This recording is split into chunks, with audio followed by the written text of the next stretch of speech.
안녕하세요. 이민경의 행정사입니다. 오늘은 어린이집 중에서 이제 위탁 보육 제도에 대해서 말씀드리겠습니다. 여러분 좋아요, 구독, 알림 잘 부탁드립니다.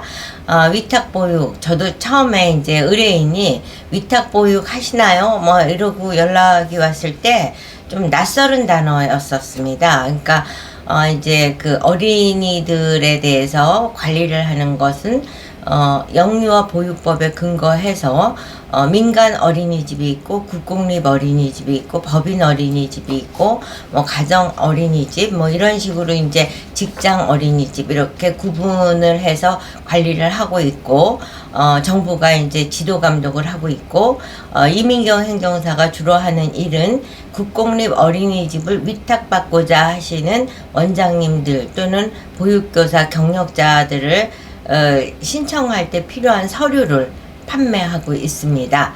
근데 지금 요번에 위탁보육에 대한 내용은 이제 그렇게 다수에게 관심사는 아니고 기업의 인사 담당자의 관심사입니다. 여러분 좋아요, 구독, 알림 잘 부탁드리면서 다시 이어서 하겠습니다. 좋아요, 구독, 알림 잘 부탁드려요. 이제 인사 담당자들이 지금 연말이 되면서 2026년 계획을 세우면서 위탁 보육에 대해서 관심을 갖고 연락을 주십니다. 그럼 위탁 보육은 과연 뭐냐? 위탁 보육은 이제 앞서서 여러 가지 어린이집의 종류 중에서 직장 어린이집이라는 말씀을 드렸을 겁니다.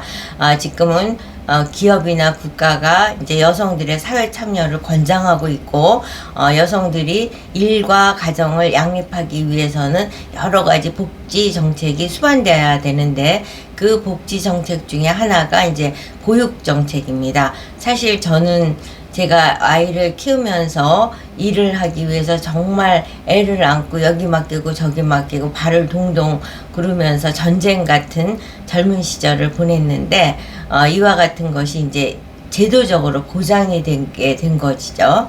그래서 이제 영유아보육법 14조에 근거해서 이제 여성 근로자 300인 이상, 상시 근로자 500인 이상의 사업장은 의무적으로 직장 어린이집을 설치하도록 되어 있습니다. 그런데 모든 기업들이 어린이집을 설치를 하면 얼마나 좋겠습니까? 그런데 현실이 설치비도 들지요, 유지비도 들죠, 또 교사들 급여도 지급을 해야죠. 이런 재정 부담이 크니까 이제 초기 자본이 부담이 크니까 많은 기업들이 이제 그 공동 육아를 하기 위해서 인접 회사가 뭉쳐서 어린이집을 하기도 하고 아니면 이제 위탁보육이라는 제도를 이제 사용하고 있습니다. 위탁보육이라는 건 뭐냐면 이제 근로자들이 집 가까이에 어린이집이 있다. 그러면은 그 어린이집과 위탁보육을 기업이 본인이 다니고 있는 회사가 계약을 맺고 그 계약을 근거로 해서 이제 직장에 소속된 직원들의 자녀가 그 어린이집에 다닐 수 있게 되는 것이 위탁보육입니다. 그 위탁보육의 경우는 그러니까 결국 한 어린이집하고만 하는 것이 아니라 어린이들이 접근성이 가까운 그 직장인들의 동네가 있을 거 아닙니까? 그 동네 가까이 어린이집과 위탁 계획을 맺게 되는 거죠. 그러면 사실 이 업무를 인사 담당자가 하든가 또는 이 업무만을 맡는 직원을 써야 되는데 이와 같은 것이 이제 또한 그 기업으로서는 부담이 아닐 수 없는 거죠. 그래서 이거를 이제 어린이집 관련한 전문가인 이민경 행정사에게 의뢰를 하기 위해서 연락을 주시는 겁니다. 사실 제가 이제 그 행정사 업무라는 것이 행정사 스스로 나는 무슨 업무를 해야지, 앞으로 어떤 거를 도전해 봐야지 이렇게 하는 확률보다 오히려 의뢰인이 문을 두들깁니다. 행정사님 이 업무도 하십니까? 라고 했을 때 그 업무가 새로운 파생 업무로 시작이 되는 거죠. 이 위탁보육 역시 그 업무의 이제 파생된 업무라고 볼 수 있습니다. 그러면 뜬금없이 내가 전혀 하지 않는 업무를 질문을 하는 것은 아니고, 이미 하고 있는 업무에 이제 사각지대, 틈새, 파생적인 거 뭐 이런 식으로 이제 저 역시 모르고 있었지만 의뢰인이 국공립 어린이집 위탁 업무를 많이 하고 있는 사람이니까 이 사람이 아마 위탁 보육을 할 거야 라고 해서 연락을 준 거죠. 보육정책 안내서가 보육 모든 거에 대한 현장을 가이드해주는 가이드북인데, 사실은 그게 한 600페이지가 됩니다. 그래서 이민경 행정사가 그 분야 전문가지만 600페이지를 다 보지는 않고 단지 국공립 어린이집 위탁 부분만 보고 있었기 때문에 의뢰인께서 위탁 보육을 하고 계시나요? 직장 어린이집 위탁 보육 하고 계시나요? 이 말씀하셨을 때 저도 못 알아들었어요. 그랬는데 이제 찾아보니까 영유아 보육법 14조에 근거한 직장 어린이집을 설립하기 어려운 데에는 영유아 보육법 시행규칙 17조에 의해서 위탁 보육을 할 수 있는 그러한 것이 이제 위탁 보육인 거죠. 그러면 이제 이 위탁 보육을 할 경우에는 계약서를 맺을 적에 유념하고 주의해야 될 사항이 있습니다. 첫 번째로는 위탁 보육료 지급 기준을 명시를 해야 되는데, 보육료 50% 이상을 이 회사가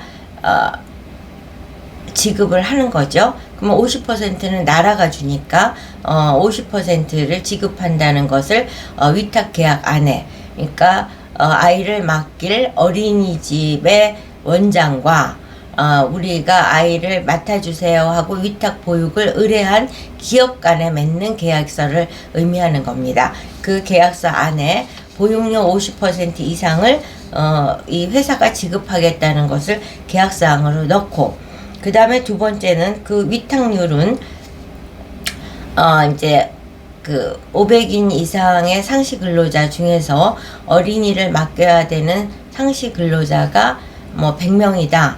그랬을 때 그 100명 중에 30% 이상은 반드시 위탁 보육의 혜택을 받을 수 있도록 계약을 맺어야 된다, 이 말인 겁니다. 그래서 그 30% 이상이 안 됐을 경우에는 의무 미이행에 따른 이행 강제금이 정부에서 부과될 수 있다는 거. 그 다음에 이제 또 세 번째 위탁 계약서 안에 꼭 기재해야 될 것은 뭐냐면, 어린이집이 위탁 보육료 외에 특별활동비, 입학준비금, 현장학습비, 행사비 등 어떠한 명목으로도 추가 비용을 요구하거나 수납할 수 없다는 금지 조항이 포함이 되어 있어야 됩니다.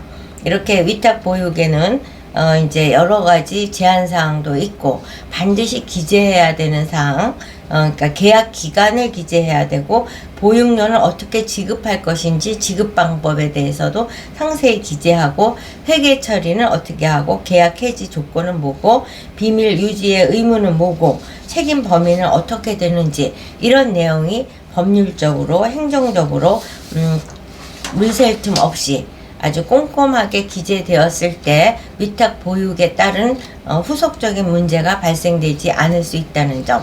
그렇기 때문에 많은 분들은 행정 전문가이고 국공립 어린이집 위탁의 전문가인 이민경 행정사에게 기업에서 해야 되는 직장 보육 어린이집, 직장 어린이집을 대신하는 위탁 보육에 관심을 갖고 연락을 주시고 계십니다. 여러분 인사 담당자들께서도 혹시 위탁 보육이 필요하시다면 이민경 행정사에게 의뢰하시면 그 복잡한 행정 절차와 서류 관리, 또 어린이집과의 잠재적 분쟁 요소를 제거하는 아주 철저한 계약서를 작성해서 여러분들의 고민과 힘을 부담을 덜어드릴 것을 약속드립니다. 직장 어린이집을 대신하는 위탁 보육 전문가 이민경 행정사입니다. 여러분 위탁 보육이 필요하시면 연락 주시기 바라고, 영상 구독하신 분은 좋아요, 구독, 알림 잘 부탁드리면서 오늘 영상 마치도록 하겠습니다. 여러분 안녕.